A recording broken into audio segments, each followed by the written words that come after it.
lo que está pasando al mercado, al horizonte de inversión, y para ello contamos a esta hora con Víctor Álvaro González de Neste Finance. Víctor, muy buenos días. ¿Qué tal? Muy buenos días, Eva. Bueno, llegamos a una jornada en la que, una vez más, las miradas van a estar puestas. De hecho, en apenas unos minutos va a comenzar a hablar Christine Lagarde, este foro de Sintra, con la política monetaria como gran protagonista, en una jornada en la que además Morgan Stanley dice que sí, que va a haber subida de tipos de la Fed en julio, y en el que están los llamamientos del Fondo Monetario Internacional a que ya es momento de que los gobiernos también ayuden a esa política monetaria, porque la inflación no cede como debería ceder. En este contexto, mirando a todo lo que puede llegar por parte de esos directores de orquesta, esos bancos centrales, ¿cuál es el momento? ¿Cómo ves al mercado? Bueno, la inflación sí cede, porque los últimos datos que tenemos son todos de que la inflación está bajando. Otra cosa es que los bancos centrales se quieran curar en salud. Y este matiz es importante, porque la inflación cede aunque los bancos centrales actúen como si no lo hiciera. ¿Eso qué significa? Bueno, pues que es posible que el BCE seguro que volverá a subir los tipos de interés, aunque la evidencia es que la economía europea se está ralentizando y se está ralentizando significativamente. La evidencia también es que la inflación baja en Europa, en países como España, de hecho, bastante más. En Estados Unidos la inflación baja y la economía también, todos los indicadores adelantados muestran que va a seguir reduciéndose la inflación, pero como digo, pues no sé, supongo que quieren curarse en salud, de acuerdo con el refrán o la expresión española, y de alguna manera asegurarse de que eso se mantiene en esa dirección. Esto es importante, ¿por qué?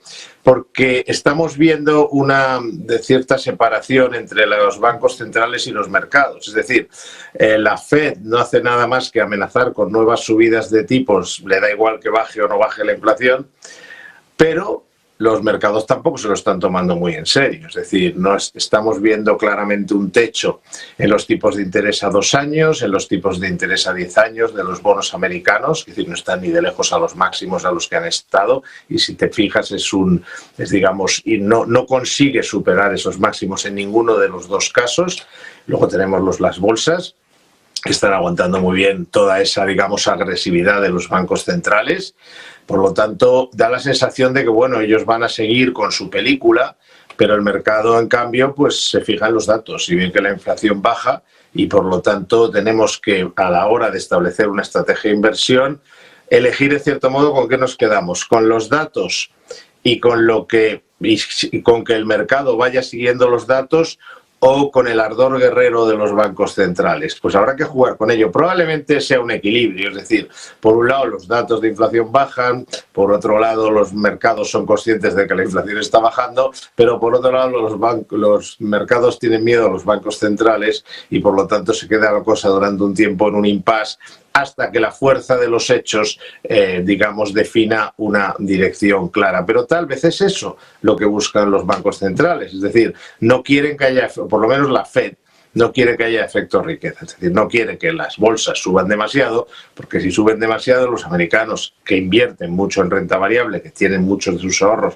en renta variable, en bolsa, se sienten más ricos, se llama así efecto riqueza por esto, y al sentirse más ricos gastan más, y lo que quiere la Reserva Federal es que se enfríe la economía norteamericana. Eso sí, cuidado que no se cumplan demasiado sus deseos. Se enfríe, hablando de enfriamiento, y veremos a ver cómo se determinan, ¿no?, esos deseos en que acaban. Lo que hemos visto en las últimas horas, antes de pasar a otros asuntos, Víctor, es cómo SP ha descartado una recesión profunda para la eurozona, y sí que, de hecho, sitúa entre las economías del euro a España como una de las que mejor se va a comportar en los próximos años. Mirando más a nuestro viejo continente, en un momento en el que todavía queda también camino, como señalábamos, ¿no?, en esa política monetaria, ¿cómo hay que medir esa diferencia, ¿no? ¿Es el mismo la misma lectura, como decías, hay que escoger entre los datos y ese discurso guerrero de los bancos centrales, o aquí el data es más importante por la diversidad que acumula tantos países a la vez. ¿Cuál es cómo lo veis al comparar ambos lados? Es una situación parecida, porque vemos al BCE, como digo, con un gran ardor guerrero, probablemente porque hay un interés, sobre todo tanto por Christine Lagarde como por todo el Consejo, de que se olvide lo tarde que llegaron a la lucha contra la inflación. Entonces, ¿qué están haciendo? Como saben que llegaron tarde y quieren evitar responsabilidades, es un poco cambiar el relato, es decir, cambiar ese relato que había en el mercado, y hay, porque es una realidad que llegaron muy tarde en su lucha contra la inflación, minusvaloraron pues el efecto rebote de las sanciones, etcétera, y de alguna manera, y ahí previamente minusvaloraron digamos, la cantidad de dinero que habían inyectado en el sistema, la oferta monetaria, y ahora de alguna manera es saber si se habla mucho más de lo duros que son. Yo creo que hay cierta cuestión política dentro de sus actuaciones, porque tampoco, han hecho la subida de tipos más grande que ha hecho jamás en la historia el BCE. No es que tenga una historia tan larga, pero sí ha subido tipos en otras ocasiones. Y esta es la vez que lo han subido más, con más agresividad, y siguen mostrando esa agresividad pese a que la economía europea técnicamente ya está en recesión. Y eso puede ir a más. Por lo tanto, se ve una cierta intencionalidad política en transmitir que son los más duros de los duros. Aún así, y pese a esa actitud, el Eurostoxx está cerca de máximos históricos, a muy poca distancia. Por lo tanto, los mercados, como digo, se creen al BCE, pero piensan, con yo creo bastante razón, que en algún momento se tendrá que rendir a la evidencia. ¿Y eso qué significa? Que a lo mejor se tienen que plantear una pausa incluso antes de lo que pensaban. Pero bueno, eso lo iremos viendo. De momento tampoco hay que especular demasiado. La realidad es que el BCE está en modo muy agresivo y no veremos será difícil que el mercado muy fuerte tiene que estar, no lo descarto porque fuerte está, pero muy fuerte tendría que estar para ignorar que tiene al BCE detrás. Dicho esto, al BCE ya le están llegando algunos avisos. Lo vimos por parte de la ministra española de Economía, señora Calviño. Ella decía, hombre, no, tampoco necesitamos a lo mejor una medicina tan dura, está bajando la inflación, etcétera. Ya van saliendo algunos comentarios y irán a más, porque según vaya, profundizando la recesión en Europa, que estoy de acuerdo, no va a ser muy fuerte, porque cuando tú has inyectado miles y miles de millones de gasto público en la economía, es difícil que haya una recesión fuerte. Aún así, por mucho dinero que metas, pues la cosa puede, puede al final afectar, porque pensar que subir los créditos a la gente, no solo el Euribor, sino todos los créditos que hay en el mercado al personal, multiplicarlos por 4, las tarjetas de crédito, lo que se paga por un coche a plazos, etcétera, multiplicarlo por 4 y ya veremos si incluso por más, que eso no acabe teniendo un efecto, hombre, por muchos fondos europeos, eso podría acabar notándose. Y además discrepo en quien dice que en las elecciones solo se están viendo en clave ideológica. Yo creo que a la población en general, y especialmente a las clases medias y bajas, les está afectando mucho la subida del coste de la vida y mucho la subida de los créditos, y eso hace que consuman menos. Por lo tanto, yo creo que el BCE, desde su, torre de marfil, tiene unos planteamientos, pero a mí me extrañaría que la economía europea, pese a toda la inyección de dinero público y de gasto público, fuera capaz de, rebotar o hacerlo razonablemente bien. En España tenemos la suerte, toda la vida la hemos tenido, del sol y la playa, y de que después de los confinamientos la gente ha dicho una y no más Santo Tomás. Es decir, es una realidad. No solo que salgan porque ya no está la gente confinada, es que la gente mentalmente ha decidido que una de sus prioridades de gastos es salir porque no saben cuándo les van a volver a confinar. No digo que lo piensen así, pero psicológicamente está ahí, y por eso lo estamos notando tanto en el sector turismo, en la restauración, etcétera. Pero bueno, también eso puede tener un límite. Como para olvidar lo vivido, Víctor.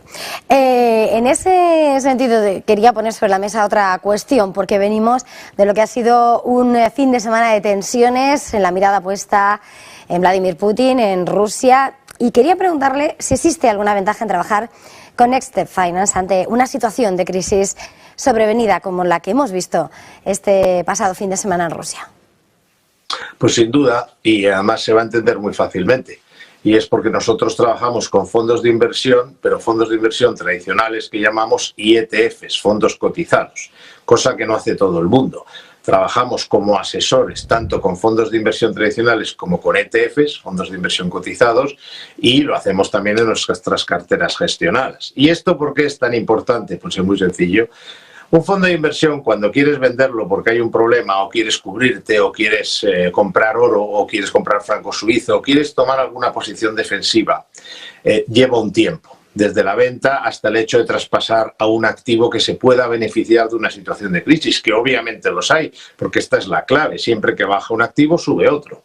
Claro, esto lo puedes aprovechar cuando trabajas también con ETFs, es decir, con fondos de inversión cotizados. ¿Por qué? Porque entre otras muchas ventajas, lo que ocurre es que los ETFs se compran y se venden como acciones, es decir, en minutos. Son fondos de inversión que yo puedo vender tecleando la venta, la orden de venta, inmediatamente el dinero en nada está ya líquido, está ya disponible, o por lo menos está vendido ese fondo, no el dinero disponible exactamente, pero el dinero está, el fondo está, perdón, vendido. Mejor todavía, si veo que llega una situación de crisis, puedo comprar, vender un ETF que tenga, y, por ejemplo, de renta variable, y comprar un ETF que invierta en un activo que vaya a subir en esa crisis. Cada crisis tiene un activo que sube. Y entonces, bueno, pues unas veces, como digo, por ejemplo, durante la crisis bancaria, nosotros utilizamos para este tipo de cobertura el oro. El oro era claramente un beneficiario de esta situación. Entonces, bueno, pues en ese momento tú en minutos puedes reducir una parte de tu cartera, aquella que está en ETFs, esta es la clave, aunque no toques la de fondos tradicionales, y una parte de tu cartera de ETFs que son muy dinámicos, la puedes pasar a activos refugio. Insisto, en minutos. Por lo tanto, quien tiene un asesor que además de con fondos tradicionales trabaja con ETFs, tiene la posibilidad de cubrirse ante un evento de estos, que normalmente se produce muy rápido. Este caso casualmente se ha producido en un fin de semana, con lo cual no se habría podido cubrir nadie, o es muy complicado.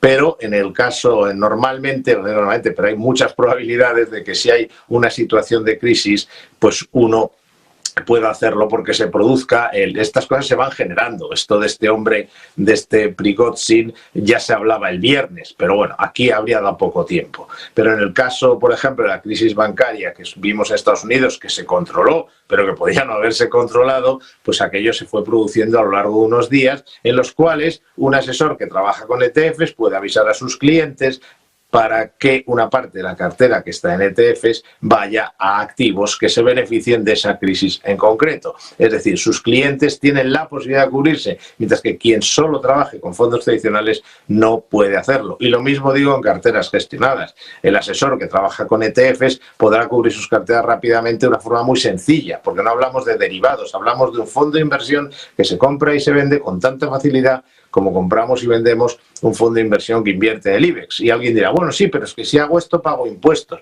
Hombre, perder la oportunidad de ganar dinero en una crisis porque voy a pagar impuestos es del género tonto. Es decir, es como decir que no voy a comprar, digamos, hace 5 o 7 años acciones de Apple o de Microsoft porque cuando las venda voy a pagar impuestos. Bueno, sí va a pagar impuestos, pero va a ganar mucho dinero. Pues esto igual. Tener una parte de la cartera en fondos cotizados, es decir, en ETFs, que son fondos de inversión, lo que permite es, o lo que funciona es como si uno tuviera un seguro. Es decir, todos tenemos, o deberíamos de tener un seguro multihogar. No se puede decir, no, es que como nunca se me ha roto una tubería ni nunca me inunda el vecino, pues no lo tengo, no, pero hasta que ocurre. Lo que ocurre además es que en los mercados esa inundación siempre está llegando. En los mercados hay crisis, se producen crisis, y hay gente que bien asesorada tiene la posibilidad de cubrirse ante esas crisis, y gente que incluso viéndola venir, incluso siendo evidente, no le va a dar tiempo a cubrirse porque solo trabaja con fondos tradicionales, que están muy bien, que no tenemos nada en contra, es nuestra especialidad. Pero hombre, tener un seguro nunca sobra. González, en este Finance ha sido un verdadero placer contar con este tiempo de análisis. Gracias, feliz jornada, feliz negocio. Igualmente, Eva.